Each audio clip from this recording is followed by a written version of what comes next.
अथ श्री गजाननस्तुतिः। देवर्षय ऊचुः।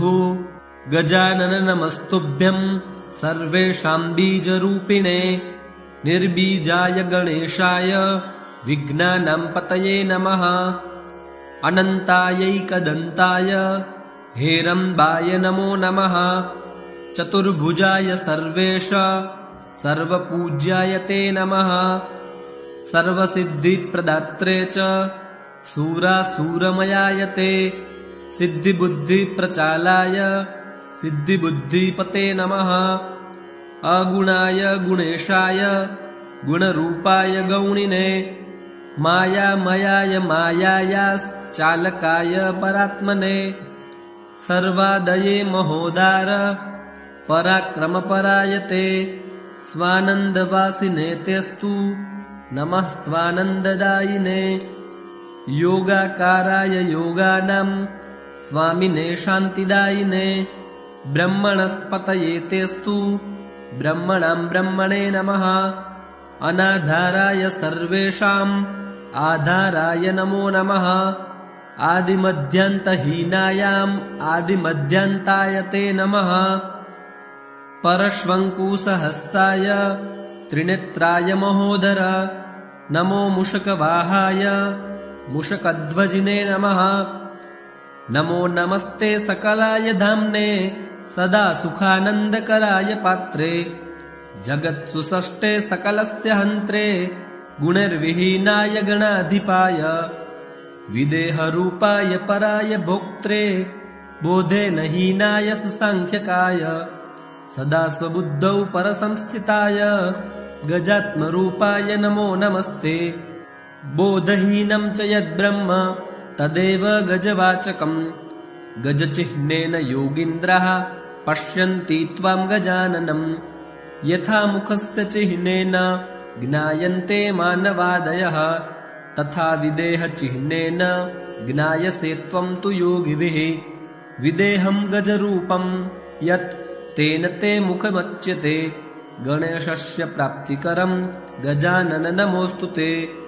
किं स्तवामगणाधीश यत्र वेदादिकास्तथा योगिनः शान्तिमात्पन्नास्त्वं वयं शरणं गतः। स्तुत्वा विघ्नेश्वरं ते तु प्रणेमस्तं पुनः पुनः तानुवाच गणाधीशो हर्षयन् सर्वभाववित्। गजानन उवाच स्तोत्रं भवत्कृतं देवा ईश्वरा मुनयश्च मे सर्वसिद्धिप्रदं पूर्णं भविष्यति निरन्तरम्। यद्यद् इच्छति तत्तद्वै दास्यामि भक्तियन्त्रितः पठनात् श्रवणादस्य सन्तुष्टोऽहं विशेषतः। वरदोऽहं वृणुतावो दास्यामि वरमीप्सितं तपसा भक्तिभावेन स्तोत्रेण तुष्टिमागतः। जय जय श्री नारद मुनिकृता गजानन स्तुतिः। ओम तत्सत् श्री गणेशार्पणमस्तु। अथ श्री मारुति स्तोत्रम्। श्री गणेशाय नमः।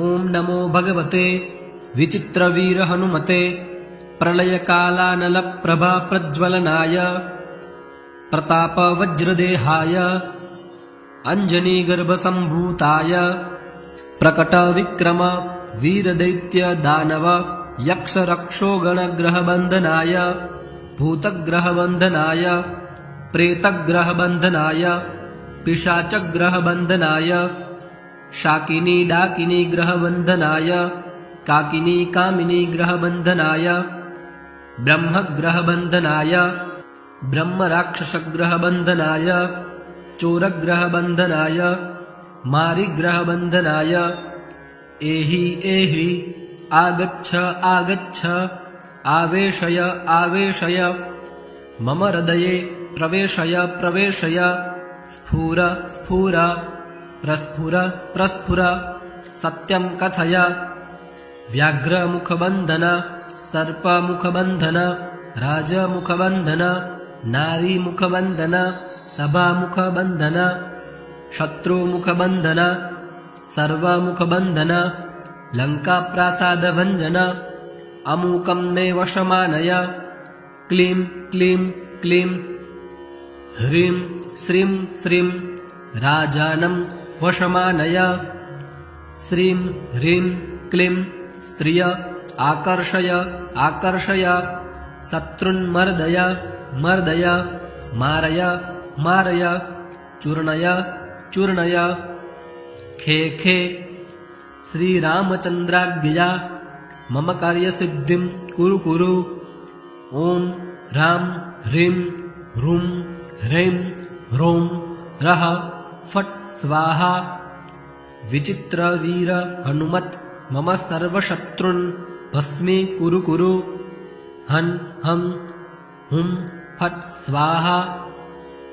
1100 जपित्वा सर्वशत्रुन् वशमानयति नान्यथा इति। जय जय श्रीमारुतिस्तोत्रम्। ॐ तत्सत् श्री हनुमते अर्पणमस्तु। अथ श्री हनुमान अष्टोत्तरशतनामावली। मनोजवं मारुततुल्यवेगं जितेन्द्रियं बुद्धिमतां वरिष्ठं वातात्मजं वानरयूथमुख्यं श्रीरामदूतं शरणं प्रपद्ये। ॐ आञ्जनेयाय नमः। ॐ महावीराय नमः। ॐ हनुमते नमः। ॐ मारुतात्मजाय नमः। ॐ तत्त्वज्ञानप्रदाय नमः। ॐ सीतादेवी मुद्राप्रदायकाय नमः। ॐ अशोकवनकाच्छेत्रे नमः। ॐ सर्वमायाविभञ्जनाय नमः। ॐ सर्वबन्धविमोक्त्रे नमः। ॐ रक्षो विध्वंसकारकाय नमः। ॐ परविद्यापरिहाराय नमः। ॐ परशौर्यविनाशनाय नमः। ॐ परमन्त्रनिराकर्त्रे नमः। ॐ परयन्त्रप्रभेदकाय नमः। ॐ सर्वग्रहविनाशिने नमः। ॐ भीमसेनसहायकृते नमः। ॐ सर्वदुःखहराय नमः। ॐ सर्वलोकचारिणे नमः। ॐ मनोजवाय नमः। ॐ पारिजातद्रुमूलस्थाय नमः। ॐ सर्वमन्त्रस्वरूपवते नमः। ॐ सर्वतन्त्रस्वरूपिणे नमः। ॐ सर्वयन्त्रात्मकाय नमः। ॐ कपीश्वराय नमः। ॐ महाकायाय नमः। ॐ सर्वरोगहराय नमः। ॐ प्रभवे नमः। ॐ बलसिद्धिकराय नमः। ॐ सर्वविद्यासम्पत्तिप्रदायकाय नमः। ॐ कपिसेनानायकाय नमः। ॐ भविष्यच्चतुराननाय नमः। ॐ कुमारब्रह्मचारिणे नमः। ॐ रत्नकुण्डलदीप्तिमते नमः। ॐ चञ्चलद्वालसन्नद्धलम्बमान शिखोज्ज्वलाय नमः। ॐ गन्धर्वविद्यातत्त्वज्ञाय नमः। ॐ महाबलपराक्रमाय नमः। ॐ काराग्रहविमुक्त्रे नमः। ॐ शृङ्खलाबन्धमोचकाय नमः। ॐ सागरोत्तारकाय नमः। ॐ प्राज्ञाय नमः। ॐ रामदूताय नमः। ॐ प्रतापवते नमः। ॐ वानराय नमः। ॐ केसरीसूताय नमः। ॐ सीताशोकनिवारकाय नमः। ॐ अञ्जनागर्भसम्भूताय नमः। ॐ बालार्कसदृशाननाय नमः। ॐ विभीषणप्रियकराय नमः। ॐ दशग्रीवकुलान्तकाय नमः। ॐ लक्ष्मणप्राणदात्रे नमः। ॐ वज्रकायाय नमः। ॐ महाद्यूथये नमः। ॐ चिरञ्जीविने नमः। ॐ रामभक्ताय नमः। ॐ दैत्यकार्यविघातकाय नमः। ॐ अक्षहन्त्रे नमः। ॐ काञ्चनाभाय नमः। ॐ पञ्चवक्त्राय नमः। ॐ महातपसे नमः। ॐ लङ्किनीभञ्जनाय नमः। ॐ श्रीमते नमः। ॐ सिंहिकाप्राणभञ्जनाय नमः। ॐ गन्धमादनशैलस्थाय नमः। ॐ लङ्कापुरविदायकाय नमः। ॐ सुग्रीवसचिवाय नमः। ॐ धीराय नमः। ॐ सूराय नमः। ॐ दैत्यकुलान्तकाय नमः। ॐ सुरार्चिताय नमः। ॐ महातेजसे नमः। ॐ रामचूडामणिप्रदायकाय नमः। ॐ कामरूपिणे नमः। ॐ पिङ्गलाक्षाय नमः। ॐ वार्धिमैनाकपूजिताय नमः। ॐ कबल्लीकृतमार्ताण्डमण्डलाय नमः। ॐ विजितेन्द्रियाय नमः। ॐ रामसुग्रीवसन्धात्रे नमः। ॐ महारावणमर्दनाय नमः। ॐ स्फटिकाभाय नमः। ॐ वागधीशाय नमः। ॐ नवव्याकृतपण्डिताय नमः। ॐ चतुर्बाहवे नमः। ॐ दीनबन्धुराय नमः। ॐ मायात्मने नमः। ॐ भक्तवत्सलाय नमः। ॐ सञ्जीवननगायार्था नमः। ॐ सूचये नमः। ॐ वाग्मिने नमः। ॐ दृढव्रताय नमः। ॐ कालनेमिप्रमथनाय नमः। ॐ हरिमर्कटमर्कटाय नमः। ॐ दान्ताय नमः। ॐ शान्ताय नमः। ॐ प्रसन्नात्मने नमः। ॐ शतकण्ठमुदापहर्त्रे नमः। ॐ योगिने नमः। ॐ रामकथालोलाय नमः। ॐ सीतान्वेषणपण्डिताय नमः। ॐ वज्रद्रनुष्टाय नमः। ॐ वज्रनखाय नमः। ॐ रुद्रवीर्यसमुद्भवाय नमः। ॐ इन्द्रजित्प्रहितामोघब्रह्मास्त्रविनिवारकाय नमः। ॐ पार्थध्वजाग्रसंवासिने नमः। ॐ शरपञ्जरभेदकाय नमः। ॐ दशबाहवे नमः। ॐ लोकपूज्याय नमः। ॐ जाम्वत्प्रीतिवर्धनाय नमः। ॐ सीतासमेत श्रीरामपादसेवदुरन्धराय नमः। श्रीहनुमानाष्टोत्तरशतनामावली। ॐ तत्सत् हनुमते अर्पणमस्तु। अथ श्री शनि अष्टोत्तरशतनामस्तोत्रम्। नीलाञ्जनसमाभासं रविपुत्रं यमग्रजं छायामार्तण्डसम्भूतं तं नमामि शनैश्चरम्। श्रीनारद उवाच ध्यात्वा गणपतिं राजा धर्मराजो युधिष्ठिरः धीरः शनैश्चरस्तेयं चकारस्तवमुत्तमम्। शिरो मे भास्करः पातु भालं छायासुतोऽवतु कोटराक्षो दृशौ पातु शिखी कण्ठनिभः श्रुति घ्राणं मे भीषणः पातु मुखं वलिमुखोऽवतु स्कन्धौ संवर्तकः पातु भुजौ मे भयदोऽवतु सौरिर्मे हृदयं पातु नाभिं शनैश्चरोऽवतु ग्रहराजः कटिं पातु सर्वतो रविनन्दनः पादौ मन्दगतिः पातु कृष्णः पात्वखिलं वपुः रक्षामेतां पठेन्नित्यं शौर्यर्नाम बलिर्युतां सुखी पुत्री चिरायुश्च स भवेन्नात्र संशयः। ॐ शौरिः शनैश्चरः कृष्णो नीलोत्पलनिभः शनिः शुष्कोदरो विशालाक्षो दुर्निरीक्ष्यो विभीषणः शितिकण्ठनिभो नीलच्छायाहृदयनन्दनः कालदृष्टिः कोटराक्षः स्थूलरोमावलीमुखः दीर्घो निर्मांसगात्रस्तु शुष्को घोरो भयानकः नीलांशो क्रोधनो रौद्रो दीर्घश्मश्रुर्जटाधरः मन्दो मन्दगति खञ्जस्तप्तः संवर्तको यमः ग्रहराजः कराली च सूर्यपुत्रो रविः शशि कुजो बुधो गुरुः काव्यो भानुजः सिंहिकासुतः केतुर्देवपतिर्बाहुः कृतान्तो नैऋतस्तथा कुशीमरुत्कुबैरश्च ईशानः सुर आत्मभुः विष्णुर्हरो गणपतिः कुमारः काम ईश्वरः कर्ता हर्ता पालयिता राज्यदायकः छायासुतः श्यामलाङ्गो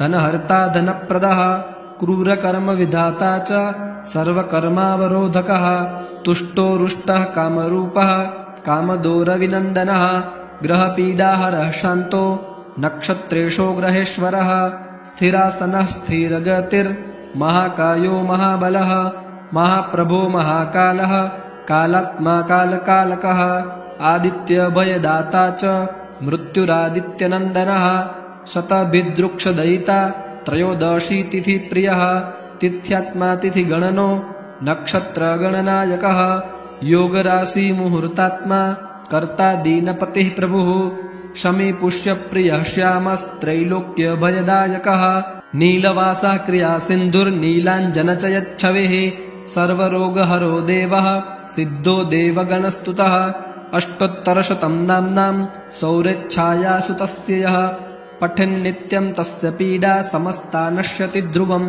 कृत्वा पूजां पठन्मर्यो भक्तिमान्यस्तवं सदा विशेषतः शनिदीने पीडा तस्य विनश्यति जन्मलग्नस्थितिर्वापि गोचरे क्रूरराशिगे दशासु च गते सौरेस्तदा स्तवमिमं पठेत् पूजयेद्यः शनिं भक्त्या शमीपुष्पाक्षताम्बरैः विधाय लोहप्रतिमां नरो दुःखाद्विमुच्यते बाधा चान्यग्रहाणां च यः पठेत् तस्य नश्यति भीतो भयाद्विमुच्येत बद्धो मुच्येत बन्धनात् रोगी रोगाद्विमुच्येत नरः स्तवमिमं पठेत् पुत्रवान् धनवान् श्रीमान् जायते नात्र संशयः।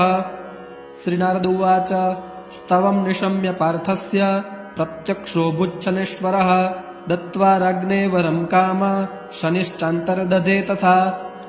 जय जय श्री भविष्य महापुराणे नारद प्रोक्तं शनैश्चरस्तवराज नाम श्रीशन्यष्टोत्तरशतनाम स्तोत्रम्।